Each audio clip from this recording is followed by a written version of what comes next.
Oh, what is the Upskis, everybody? Welcome back to another episode of the GXHockeyCast. We're on episode 153, Maurice Sider. And last week, 152, Martin Marincin. Come on, Don, to my little hockey show where once we go through all the major news and what's happening around the NHL, semi-focused in on the Leafs and the Flames. Those are my two favorite teams, but I'll be discussing all 32 teams on this podcast.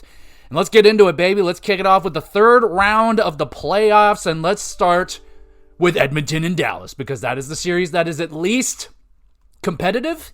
We'll call it competitive. Let's go with competitive. But the Dallas Stars look like they might be in a little bit of trouble right here. Now, the series is not over. The series is most certainly not over yet.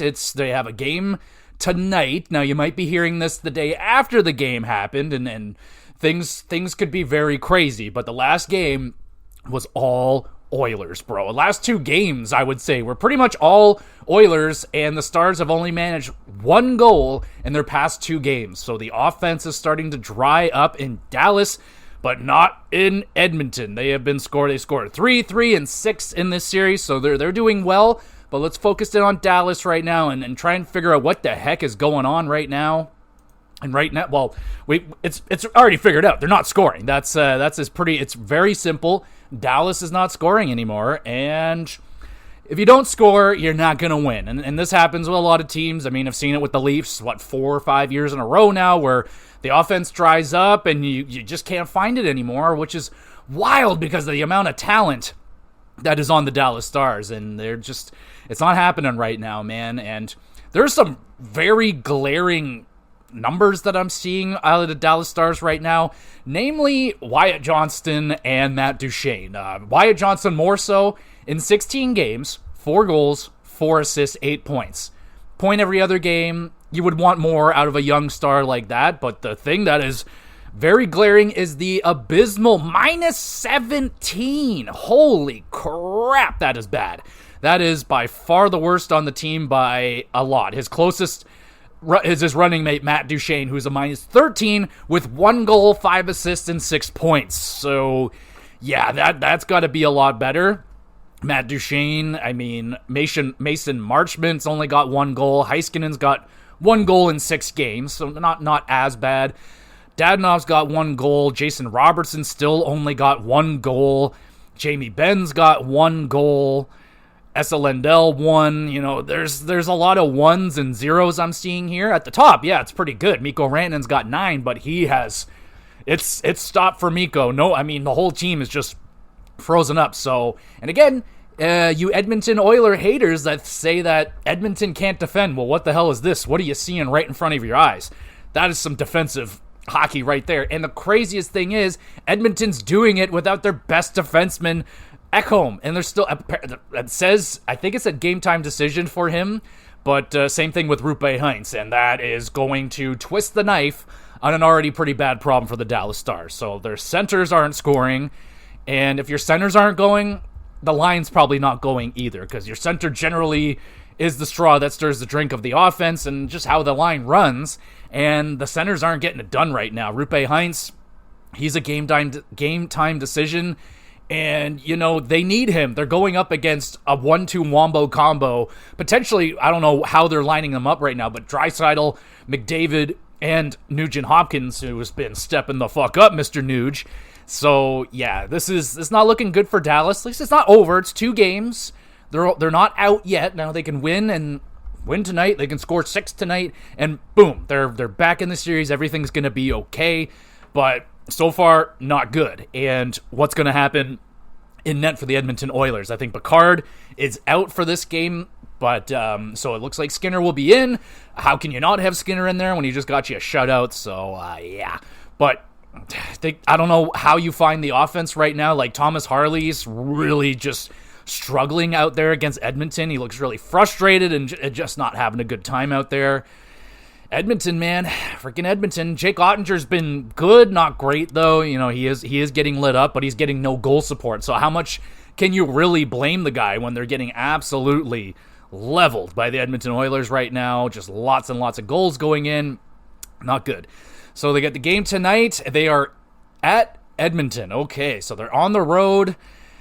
sometimes, with the Leafs, they play better on the road. So just being on the road isn't always the end of the world, but not an easy building to win in is Edmonton. And those fans are going to be going absolutely banana. Their team is right on the doorstep from getting back to the Stanley Cup Finals again after pretty well.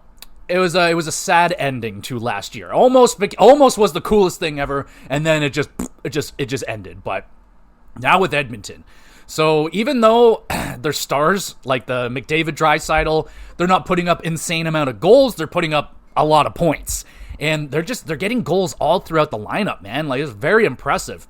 We got 5 from McDavid, 6 from Draisaitl, 6 from Bouchard, 5 from the Nuge, 5 from Hyman, and let's just talk about Hyman for a quick second. Homie's got more goals combined. He's got more goals in the playoffs than Matthews and Marner combined. And yes, we look back in hindsight, yeah, we should have kept Hyman, but I would say probably 80% of the fan base was like, we can't pay this guy this much. Like, he never showed the 50-plus goal scorer guy when he was here in Toronto. Let's just pull up Zach Hyman and take a look at the numbers he was putting up. It's a different place, man. Like, yes, Hyman would be a great player on the Leafs right now, but it was a risky contract.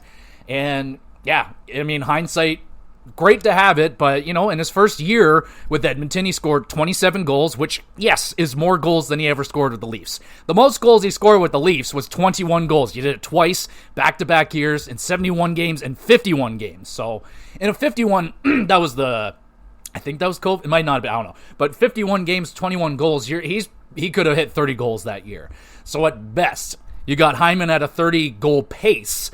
But prior to that, he only had 20. He was a 20-goal guy at best. 50 points, not even 50 points. He had 41 points was the most. So I understand why they moved off of him. And then in terms of the postseason for the Leafs, you didn't do a lot either. You got 4 points in 6 games, 4 points in 7, 1 point in 7, 3 points in 5, and 1 point in 7. So his most recent one, he had 1 goal in 7 games. So he wasn't showing that the guy was the most effective guy for the Toronto Maple Leafs. Then his first playoff with Edmonton, he gets 16 points in 16 games, 11 goals. That's crazy. That is crazy. Matt, he had 5 goals in 5 years with the Toronto Maple Leafs. He scored 11 in his first run with the freaking Oilers. That's amazing. Followed up with 3, not great. Then last year he had 16 goals in 24 games. Can you imagine that? Can you imagine that kind of production on the Toronto Maple Leafs? I admittedly cannot. So, yes, Hyman has been a killer for the Edmonton Oilers in the playoffs. He's 11 points in 14 games. He's on another really good run right here. Hyman's the man. I mean, yep, the Leafs, we would have loved to have kept him, but it just didn't make sense at the time to keep Hyman. So, yeah. Then you get like I said, Vander Kane's got 4. Connor Brown has 5 goals. Like, this guy, I think he has more goals in the playoffs than he did all season. Corey Perry's got 5. You got 2 from Darnell Nurse. You got 3 from Adam Henrique. You got 2 from Janmark. You got a goal from Kasperi Kapanen. So, like, they're getting the depth, man. They're getting depth scoring. They're getting scoring from their superstars and fucking Nugent Hopkins is flying up now too. He's got 16 points in 14 games, so he's over a point per game. They got 4 people at over point per game. That's awesome. The big outlier has been the goaltending for the Edmonton Oilers, and it looks like Stuart Skinner still has the net. He's up to a .902 save percentage now with 3 shutouts. So he's doing a lot better. He had an 0-4 record with like an 800 save percentage. He's increased that now to 4-4 with a 900 and 3 shutouts. So he's the hot hand right now, and you can see he is confident right now. He is just got the McMahon swagger walk coming into the building, looking good. The mustache, really, really good. Now, if Calvin, like I said, I think it's still the same situation as it was last time. If Skinner has a stinker, he gets lit up, which it seems it's one of 2 things. He rather shuts out the team he's playing, or he gets lit up for 6 goals. So it's rather he shuts out the Stars again tonight, or he's getting lit the fuck up. If he gets lit the fuck up and Calvin Pickard is available, ready to go in the next game, I'm guessing they go with him. It's been pretty much split down the middle, but Pickard's got that 6-0 record, right? So that's good. He's got a not as good of a save percentage anymore with the .888, so I don't know. You just go with the hot hand. Go with the hot hand. Skinner starts tonight. We'll see how it goes. It's either going to be a shutout or it's going to be 6 goals. That's just kind of the way that it's going right now. But in terms of on the ice, it's starting to look like Dallas is running out of gas, which it happens, man. It happens. You look at Dallas, there are some older guys on the team that are, Jamie Benn's not doing very well. Sagan's been okay at times. He's kind of on and off, but they have some age, and then, people are saying that Dallas is stronger than they were last year. I have to strongly disagree with that. Losing Tanev, Hakanpää, Pavelski, no, I think they're weak. They're still a very good team. That just goes to show how good their depth was, because guys like Wyatt Johnson can just come up and take over for what Pavelski was doing. So they're still it's not over, but this is a big game. Dallas, it's pretty much must win. If you go down 3-1 against the Oilers, not a good situation. It sucks. Dallas is my cup pick. I have them winning the Stanley Cup at the beginning of the year. Some decisions were made differently afterwards, but it doesn't matter. That was my initial cup pick, was Dallas, because they're freaking deep and they're really good. Can they find the offense, though? I mean, we'll see. All you can do is just wait until the game starts, and we'll see what happens at the end of it. But as of right now, Dallas is not out of it. Let's go to the other series, which is not quite as competitive. Up until yesterday, it was not competitive in the slightest, because Carolina was down 3-0, and they were getting pummeled. Absolutely pummeled. It looked like it was going to be 16 straight losses in the conference finals in a row for Carolina. All right, Leaf fans, let me ask you a question. Would you rather have where we're at right now, or would you take what's going on with Carolina and have 15 straight losses, which, I mean, it means you made it to the third round 4 times, but you proceeded to never win once. I mean, it's. I don't like either beds. I don't want to get into either of them. They're both wet and nasty and sweaty and gross and stinky. I don't like it, but I'd probably still take the third round, because at least then we won a second round and I can have that feeling. Yes, that's kind of the conversation going around Carolina right now. It's like, how good are they really when you're getting your ass kicked this badly in the third round? I mean, it could very simply just be a bad matchup. I mean, this is not the first time Florida kicked the shit. Well, they didn't really, according to Rod Brindamore, they didn't get their asses kicked.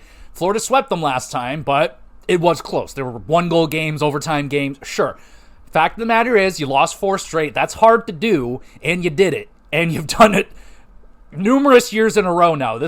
They finally ended it with a 3-0 win. So, hey, they're 15-1 now in conference finals. Leaf fans, you taking that? I'll take a win in the third round. Why not? Why not? At this point, it's better than barely making it into the second round. You know what I'm saying? So, sure, I'll take it. I won't be happy about it, though, but how are Carolina fans feeling about this? Got to feel pretty shitty, right? I mean, you get stomped 5-2 in Game 1, 5-0 in Game 2, 6-2 in Game 3. Dude, you've let in 16 goals to 4. You're getting outscored 4-1. That's not even close to competitive. You are getting pub stomped. It's bad. It's really bad for Carolina right now, and nobody looks good. Svechnikov looked like a killer coming into this series. He had 8-10 goals or something like that in 10 games, and he's got one shot through those 3 games. He might have done something. I haven't seen the stats for the last game.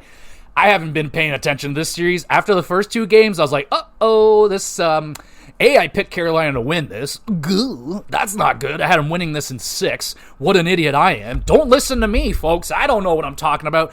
I will admit, I was choosing with my heart. My heart was hurt because Florida just beat my team, and I really didn't want to say, man, I really want Florida to win. I really couldn't say that, so I said Carolina. So, oh well, it is what it is. I don't have any money on it, so it doesn't matter to me. But it matters to Carolina getting destroyed in this way. And yes, it's not over yet, but does anyone believe that Carolina is going to take down Florida in 3 straight games? It's not easy. Ask the Edmonton Oilers. They got very, very close. They won 3 in a row. It's possible, but that's the Edmonton Oilers. Carolina does not have a McDavid. They don't have Draisaitl. They don't even have Evan Bouchard. They may not even have a Ryan Nugent-Hopkins over there. I don't know. Their system is so just not friendly to offense. It's not a place you go to get a whole bunch of points, man.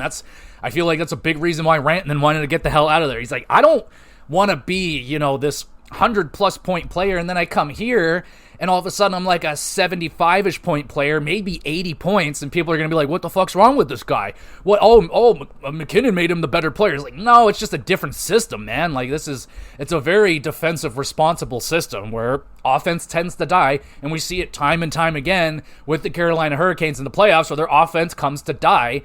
And yeah, they tried to address it. They brought in Rantanen, didn't work. They got rid of him, and they recouped assets, and pretty decently at that. I mean, Taylor Hall's been a decent fit. What's-his-face? Stinky. He's been pretty good. Not making a huge impact in this playoffs, but Carolina fans are also saying this is kind of a throwaway year, if you will, because I don't really know why. I don't know why, because they tried the Rantanen thing. They're going to have a bunch of salary cap next year to take another big swing, so it's not like it's over. This is the window is closing on Carolina. No, they'll still be competitive next year. They got salary. They can have Mitch Marner next year. We don't know. He could be coming in. So this isn't a one and done. This was our number. This was our best chance, and we blew it. No, it's just sadly. I mean, Carolina's built very well, and they consistently are able to get to this area. They don't spend a lot on the cap, which has, people are saying that's been detrimental to their organization. They're not an organization that spends to the cap.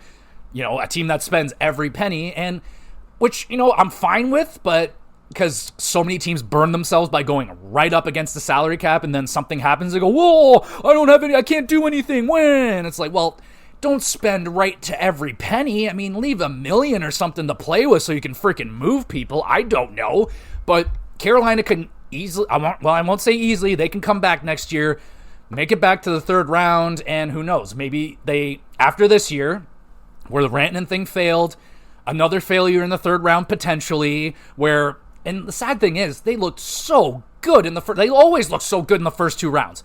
They walked through Washington, they walked through, who the fuck else did who cares? Was it Montreal? No, but they walked through the playoffs. The first two rounds this year, they looked fantastic. Svechnikov looked amazing. Freddie Anderson looked unbeatable. And then you draw the Florida Panthers, and is it just like a combination of just the demons, the same thing that the Toronto Maple Leafs deal with in every playoff game ever? It's just these voices start talking in their head, Randy Orton style, and can't get over it. They just can't get over this hump. I mean, it sucks that you can get to the Final Four and you just can't make it into that final. It's got to be incredibly frustrating for Carolina fans to get so close and cusp the hill and then have to roll back every year, and people, shitting on the team. It's like, if I was a Leafs fan, which I am, allegedly, and if they made it to the third round this year and then got pub stomped by Carolina, which I predicted would happen.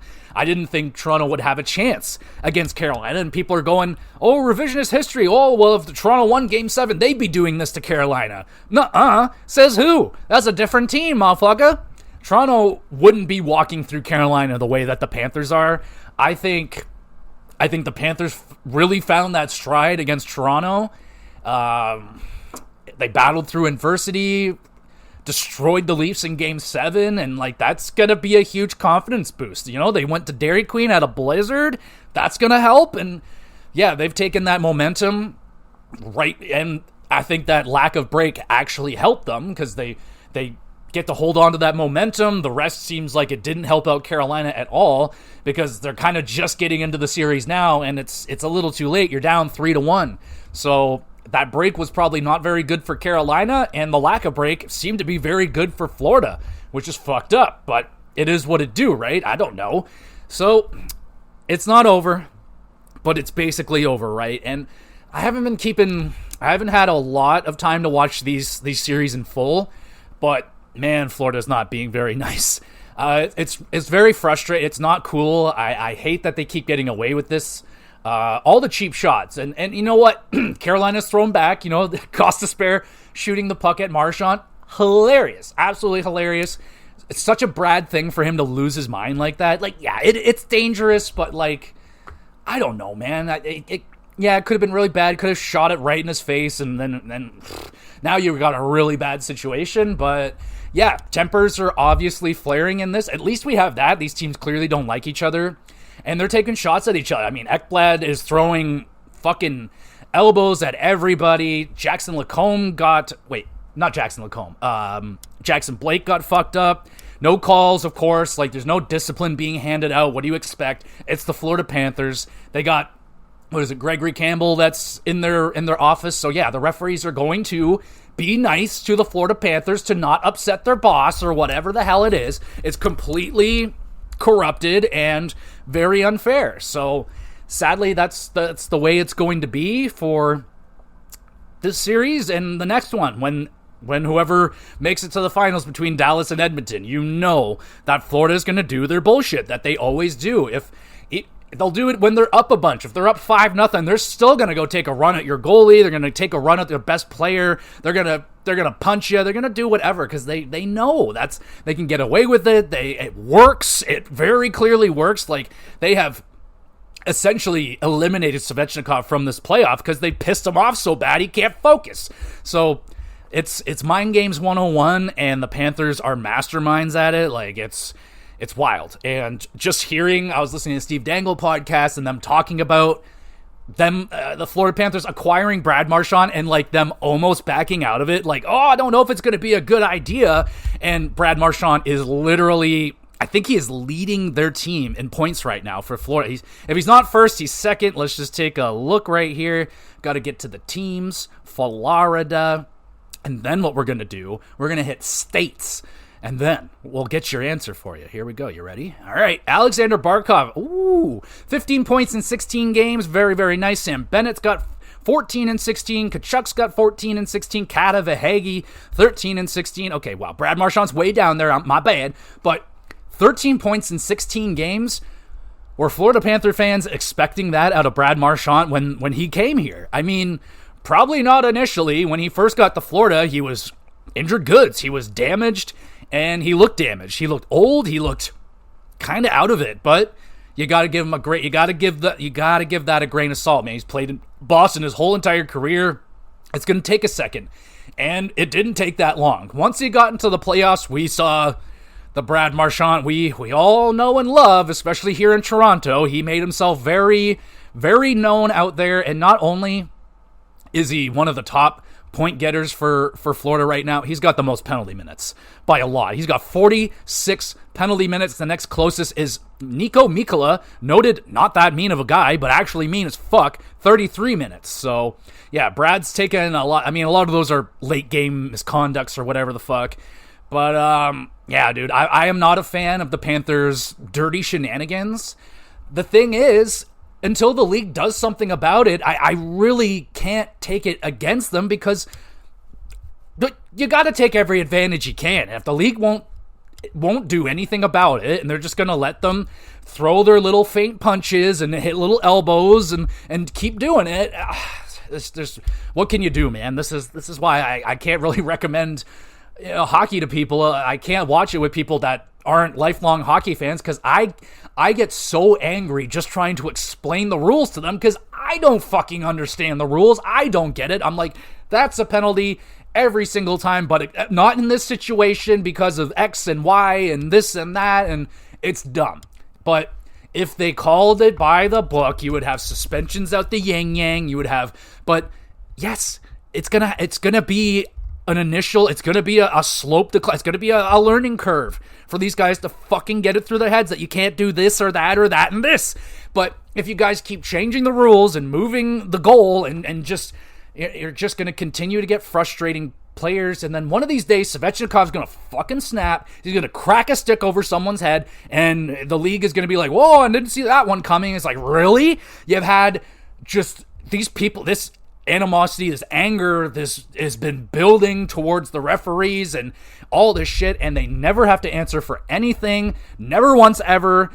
It's not good. It's very, very toxic. Something bad is going to happen, and all I can say is that it was inevitable that something like this was going to happen. Someone's going to get very, very hurt or something, you know. I'm not a fan of the way that it has to go down like this, and Carolina it's a big mismatch for them, man. The Panthers are much bigger, much tougher, and much meaner than the Carolina Hurricanes. Even the Leafs have had Carolina beaten that one. Like, that was like, well, at least if the Leafs do get to Carolina, they're going to have a physicality edge. Not a lot, but they will. Like, it's a pretty big blue line back there. And when you're looking at Carolina, there's not a lot of scary guys there. Like, whenever I think about Carolina and being tough, I think about Svechnikov getting knocked the fuck out by Ovi. So I giggle every time I think about them being tough. And they did take out Sam Reinhart, but that seemingly only pissed them off even more. So yeah, you don't want to piss them off. You really, I don't know, man. There's a reason that the Panthers are kind of cutting through butter through the playoffs the last 3 seasons. This could very well be their 3rd Stanley Cup final in a row. That is hard to do. And is there a correlation to both of the Florida teams doing very well right now? Is that a red flag? Are you maybe gifting the Tampa Bay Florida teams a little too much leniency, and maybe you need to start penalizing these guys a little bit? I don't know. But I feel for Carolina, man. I do. I feel for them. Though I'm not like a huge fan of Carolina. They're boring as fuck. And I know y'all have heard that a million times this offseason, and you're probably sick of it. But it is what it is. I mean, the Leafs are boring. It doesn't matter. Like, if they're winning, it's fine. If they're boring and they lose, we got a problem. If my team sucks, I want them at least to be entertaining to watch. You know what I'm saying? So it's not looking good for Carolina. We'll see what happens. It's not over yet. That was a big win. They shut out is that enough? Is that going to be the momentum shift that they need? I don't know, man. I think Florida's probably just going to go have another blizzard, and they're going to come back and fucking mutilate the Canes, or the HurriCan'ts, if you will. I stole that from the Steve Dangle podcast, did not come up with that. All credit goes to them, and I don't know where they got it from, but I thought that was brilliant. The Hurricanes and the HurriCan'ts. Right now, they're the Hurricanes, but very shortly, the HurriCan'ts. We'll see what happens with them, but that's pretty much all we got to say about the playoffs, man. They're ongoing. I wish it was more competitive. Like, it's very unfortunate that those games went the way that they did. Just Florida just not letting Carolina in at all. And smart on them. I wish more teams would do it, especially the Toronto Maple Leafs, where they take their foot off the gas, and I'm like, why are you doing that? You know you guys can't hold a lead, and then they proceed to blow the lead, and they go, what? What happened? It was better this year, I'll give them that, but they still can't hold the lead very well. Not confident. I'm not confident in them holding the lead, that's for sure. But Florida doesn't play that way, man. Especially like penalty kill, they're all over you, and I love that about them. It drives me crazy as a Leaf fan because that's their kryptonite. Oh shit, don't come after me. Oh man, the pressure. Oh, I'm gonna make here's a spin move for no reason, and it's gone, and it's in the back of our net. Shorthanded. Fuck yeah. All right, well, that'll be enough for the playoffs right now. Let's move on to some other shit. And since we're talking about shit, let's talk about the Toronto Maple Leafs. That's not funny. All right, well, the Shanna plan is Dunyan rings. It's over. He's out of here. About fucking time, right, folks? Well, it's what I will give Shanahan, and all of that stuff was the beginning was magical. When Shanahan first came in, like 2014 or something like that, way back then. I don't even remember those days, man. I was blacked out. But the Leafs were in a terrible spot. They've been terrible for years. They're kind of directionless. They're thinking they're near playoff misses, 1.2 years in a row, and then they're just getting worse and worse. We're up to 9 years without a playoff visit, and it's bad. It's really bad. But then a plan was put into place. A Shanna plan. A plan to get the Toronto Maple Leafs head out of their freaking ass. And that head has been shoved so far up that ass since what? The early 70s, mid-70s? This shit's been going on where the organization has just been not focused on winning and more focused about making money and burning bridges and pissing people off and so on and so forth. So when Shanahan came here, we had a butt-ugly logo, we had a butt-ugly team, and a butt-ugly directionless team that didn't know what we were doing. So Shanahan gets all the credit in the world for laying down a track, a road, something for the Leafs to get some traction, and they did quickly. Maybe too quickly. Now, when they won they started crushing it in the draft. You can go all the way back to lucking into Morgan Riley. Morgan Riley, according to some people, especially Brian Burke, he should have gone first overall. And if you look back on it, yeah, maybe he could have maybe. Was it the best draft? No. Not the best draft by any means. But they got Morgan Riley probably in a better spot than they were expecting. So boom, you get Morgan Riley. He's still here. He is still here. He's made it through all this shit, and he is still here. We'll see about that after this offseason if he's still here. But boom, they get Morgan Riley. Boom, they get William Nylander at 8. And that was lucky, man, because they took, I think it was Hayden Fleury and some other guy before him. And maybe Ehlers went before him. But regardless, William Nylander falls in Toronto's lap. Boom, slam dunk pick. He's one of the best Leafs going right now. He's still here. And then they get Mitch at 4 again. Kind of lucked into Mitch Marner at 4th. I mean, Dylan Strome, yeah, he's a good player now, but it took him until like this year to kind of finally live up to that sort of 3rd overall pick. So, yeah, Marner at 4, pretty stoked about that. That's a major pick. Now, is he still going to be here? Up for debate. I would say his foot is more out the door than in. I don't think it would be a good idea to keep him. And I think this is part of, one of the many dominoes to fall was Shanahan had to go first. The core wouldn't be going anywhere if Shanahan was still here. Marner just what, like, it may be that Marner may not be here regardless because he doesn't want to be here, but Shanahan would want to keep him. Berube wants to keep him. I mean, yeah, sure, you want to keep a guy like that. You don't want to just lose a great player. He's an amazing penalty killer. He's an amazing playmaker. He's fun to watch, like, yes, but yeah.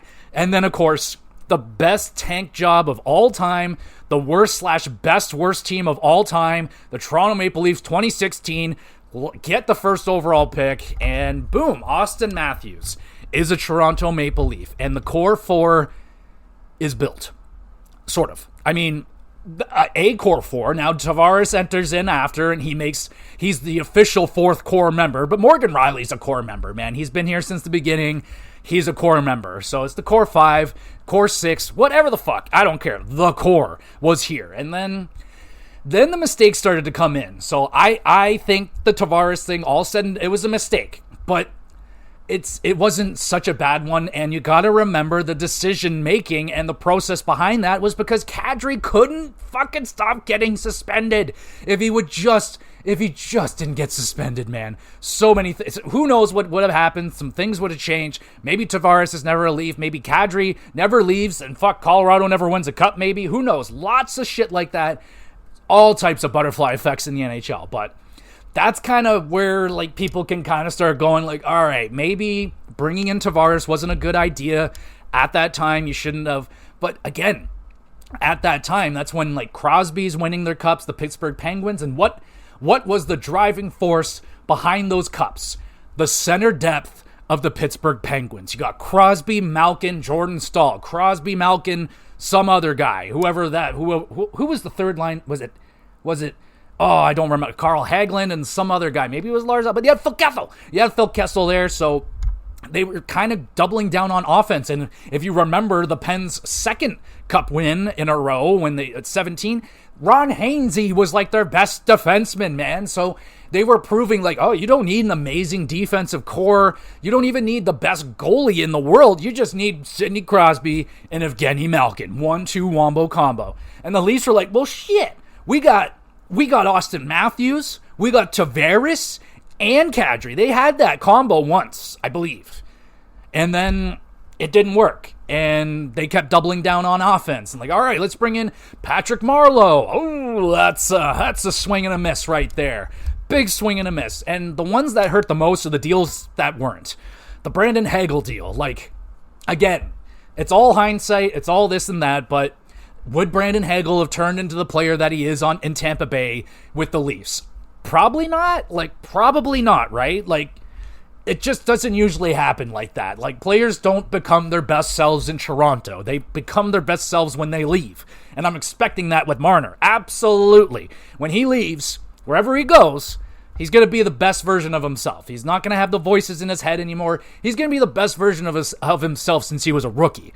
When he was that young, happy, smiley kid that everybody loved, the little brother, or just wiggling around his hair. Yeah, you're all right, little boy. And just, man, did he ever become a whiny little bitch that I just can't fucking stand anymore. So I'm fine with him moving and leaving, but the Shanna plan. So not only did they start drafting properly, they started developing properly, they also fixed those bridges. They fixed a lot of the burnt bridges. Now, it wasn't really known to me, but yeah, man, a lot of bad things were done to Leaf alumni throughout the years. I mean, Daryl Sittler got put through the fucking ringer back in his days. Mahovlich, Sundin still to this day is still not all the way back into the Toronto Maple Leafs organization. He got scared away. They treated him badly on the way out. They treated a lot of people badly on the way out. Even Phil Kessel, man. It wasn't too bad, but it wasn't good. It wasn't good, that's for sure. And they fixed a lot of that. A lot of those guys have come back. And thankfully, we got that moment, with Mahovlich, where we got to say goodbye to him before it was too late and give him the moment that he deserved and praise and, raise the numbers up of guys that have always deserved it. He built the what is that, the honors row or whatever, with the big bronze statues of all the fucking awesome Leafs of the past. They built that when he was here. Oh yeah, he's done great things. He has done amazing things. I just think he overstayed his welcome. They should have changed the Shanna plan years ago, especially the Montreal loss. That was the one that if you needed any more proof, sure, you could always have the excuses against the Tampa Bays and the Bostons, they're really, really good teams, and we're in a really, really tough division, and so on and so forth. Well, then the world changed for you, got rid of all those excuses, built you a division that you could win, and built you a playoff structure that you could make it to the Stanley Cup final without that much of a problem, and you still fucked it up. So that was the time to fire everybody. This isn't working. Nope. And we're changing direction. They should have changed direction years ago. And I feel like they've only just begun to make the proper adjustments, making the defensive changes that they needed to make, changing the way that they play. And there's still a ways away to go there. They still need to change some shit. I mean, they got the worst breakout ever. They got the worst entry of a power play I've ever seen in my life. This team needs to speed the fuck up. And yesterday, a week ago, it's too late. So Shanahan's finally gone. Could have probably should have happened last year, but Dubas decided, or what was that, 2 years ago that Dubas left? Whenever Dubas was just I'm going to say some things that are going to get me fired, and then he got fired. So that gave Shanahan one more bullet, but that was it. His gun was empty now. You fired Keefe, you fired Babcock, you fired every assistant coach you could ever find, and all that's left is you. You're the problem, and it's finally gone. And it's not just Shanahan, absolutely not. It's the way that the organization worked, where you gotta, all right, well, I want to do this, but I gotta get it okayed by Randy, and then Ted, and then Bill, and then Tom, and then Tanny, and then fucking, I gotta bring it back over here, and then, oh my goodness, it's no, there's too many cooks in the kitchen, and they've addressed that. Now it sucks, because people are losing their jobs. That sucks, but you didn't need 10 guys up the flagpole to frickin', there's too many voices. Sometimes you just need one or two guys, know what the fuck they're doing, know what they want, and have everybody on the same page. And that seems like a thing that has not been Toronto's forte for a while, where it seemed like Dubas and Shanahan were not on the same page. It seemed like Dubas and Keefe weren't on the same page, and Keefe and Shanahan weren't on the same page. Everybody wanted something different. Everybody was saying the same things. They would say, all right, this is the problem. We're yes it is, and then they don't address it, or it's fuck. So many things, man. So many things. It sucks. It really sucks that the Shanna plan didn't work. Arguably should have. The Leafs probably should have won a cup in the lockout. They should have had one in there. That was the time. And the Shanahan window is closed now. Marner's going to be walking. And is Shanahan leaving the team in a great spot? No, he isn't. Marner's walking. You got no one signed. Like, yes, you got Nylander signed to too much money. You got Matthews signed to too much money. We'll see what they're able to do with Tavares. I mean, he's going to want... He says he wants to stay. Great. We would love for you to stay for a certain price. I can't give you 8. I can't give you 7. Probably can't give you 6. It's got to be somewhere to like $4 to $5 million for John Tavares. And if he wants to take it, great. If he doesn't, oh well. I mean, shit. It is what it is. You save more money, and free agency isn't the greatest this year. Next year's looks insane, but you got to take that with a grain of salt because none of those guys are eligible to be signed yet. And once they are on July 1st, a lot of those names are going to go off the board. So don't expect every single one of those names that are on the 26 or 7 free agency list to make it there, because they're not. Absolutely not. This year, the best you got is Marner. You could still re-sign him. It could still happen. I do not recommend it, especially guys asking for like $14 million. Like, for a team like Toronto, he's not worth that. For a team like Detroit, Chicago, San Jose, Anaheim, teams like that can afford him and have different goals in mind. Like, their goals are to make it to playoffs. What does Marner do really, really well? He's a really good regular season player, and he helps teams get to the playoffs. What'd the Leafs do? The first year that Marner, Matthews, Nylander were in, they made the playoffs. Were they supposed to? Not necessarily, but they did. So, yes, I think Marner's worth $14 million or whatever to the right team in the right situation in the right market. Yeah. Is Marner worth $14 million in Toronto? No, absolutely not. If I was to sign Marner today to an 8-year deal, with in mind that the salary cap is going up like $15 million, I'd have to sit like around. It would have to be under Rantanen. So for him to be a Leaf and me to be happy, maybe I think like $11 million, or take what you're making now. Like, I don't think what you did earned you a raise with the Toronto Maple Leafs. No. If he wanted to earn a raise, he would have had to win himself a Conn Smythe, win himself like an Art Ross, an MVP, something like that. Then you've earned yourself some extra money. All he's done is put up 100 points in a regular season. Whoop-de-fucking-do. Good for you, man. Great. Go ask for $14 million from someone else then, because that's not worth it to me, because you put up 100 points in the regular season. Awesome. Great. Guess who else put up 100 points in the season? Erik Karlsson as a defenseman. And he didn't make the playoffs. So, I mean, I don't mean shit to me. I mean, you can put up your 100 points every single year until you retire. But for $14 million, 100 points, just a 100-point player and like an elite penalty killer, but goes invisible in the playoffs and shrivels to absolutely nothing when it matters most. No, I'm not giving you $14 million. No, absolutely not. So I'm done with Marner.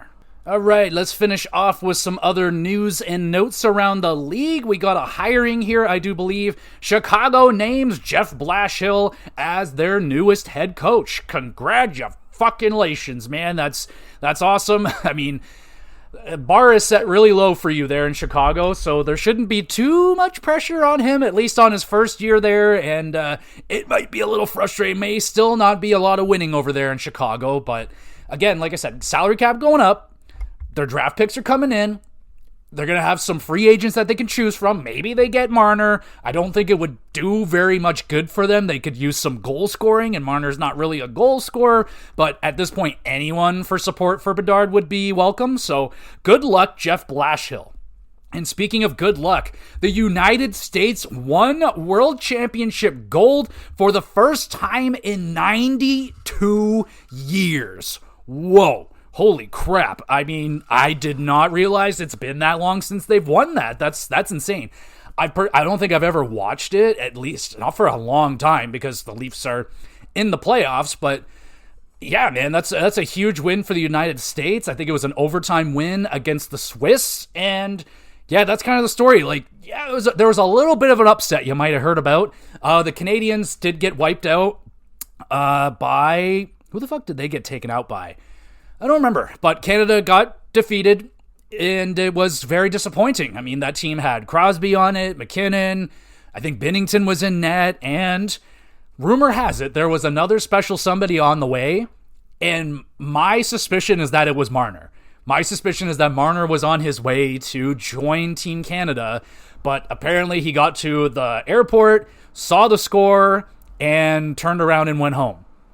That sounds like a Mitch Marner to me, if you know what I'm saying. I'm going to take my shit and I'm going to go home. Sounds too hard. I'm out of here. So it's not confirmed, but someone big was on their way to assist the Canadian team, and it was too little too late because they already lost. And there you go. But hey, good for the United States. That just goes to show, like, the strides that they have taken in their program is, like, starting to pay off now. You're starting to see them. Though they haven't won every single thing, they were in the finals. They're in the finals here winning. They got a lot more, like you're starting to see a lot more Americans in the drafts now. You're seeing a lot more American goaltending, especially. Like, yeah, the Americans are here, and it's a problem for Canada, man. Like, oh boy, they are not going away, and they just seem to have a nonstop flow of talent coming out of their programs right now, and it's just like, oh shit, we could really use some goaltending over here in Canada, so let's get that going, please, and thank you. And in terms of the Boston Bruins coaching hunt, they are apparently down to 2 people. It is Marco Sturm and Mitch Love are competing for the head coaching job for the Boston Bruins. Now, I think Marco Sturm was already working with the Bruins. I know he played for the Bruins back in the day, so there's a connection there. More often than not, teams go with a familiar face, so I wouldn't be shocked if they go with Marco Sturm. But Mitch Love has had interest around the league for quite a while. I feel like it wasn't the Leafs in on that guy for a little bit. I've heard the name Mitch Love before, and I really hope he gets hired because I want new coaches in the league. I think Marco Sturm would be a new one as well. So regardless, Bruins are going to go with a new coach. It looks like some new systems, some new thinkings, which could be really good for the Bruins, but I don't think it's going to be a very good year for the Bruins, which is good for me and good for you because you've made it to the end of the episode. A little bit of a shorter one this week, but I got to go and get ready for work. So thank you, everybody, so much for listening. You're the best. You want to be even more of the best. Make sure you're reviewing and sharing the podcast around with a few of your friends and maybe an enemy or two, because why not? And I upload all of these episodes to the YouTube channel, GamerGX Videos. Go over there, subscribe on the YouTube channel, drop a comment. You want a question answered live on the podcast, drop a comment on Spotify. You can drop a comment on my Twitter page. All those links are in the description. And, of course, on YouTube, drop comment, anything about wrestling, wrestling, hockey, and video games. There you go. That's what I'm good at around here. But there we go, everybody. Another episode down. In terms of what else I got going on with the podcast right now. Lots of wrestling reviews out the yin-yang right here. I'm going to try and get my AEW Double or Nothing review out as soon as I finish it. I'm still not done it because there's so much wrestling this weekend. Every company decided to have a pay-per-view this weekend. I hate when they do that. Spread the love. So a lot of that wrestling stuff. Did a Oblivion, Elder Scrolls retrospective / review on the GamerCast. This week on the GamerCast, going to be doing Expedition 33, Claire Obscure. Going to be doing a review on that game, and that's a video game right there, let me tell you. So we'll be doing that this week. Yeah, then a HockeyCast. Next week we'll talk about where we might be at the Stanley Cup Finals by then. Who knows? That'll be something. And then hopefully next week we can get started on the 32-team debriefing. We're going to go through all the teams and see what they need and all that great stuff. Hopefully I can get started on that next week. Not really much of a rush because we're not even begun the offseason yet, so there's a lot of offseason to go, so don't worry about that. Anyway, one more time, thank you so much. You the best for listening. We'll be back again with some GX Plus Cast.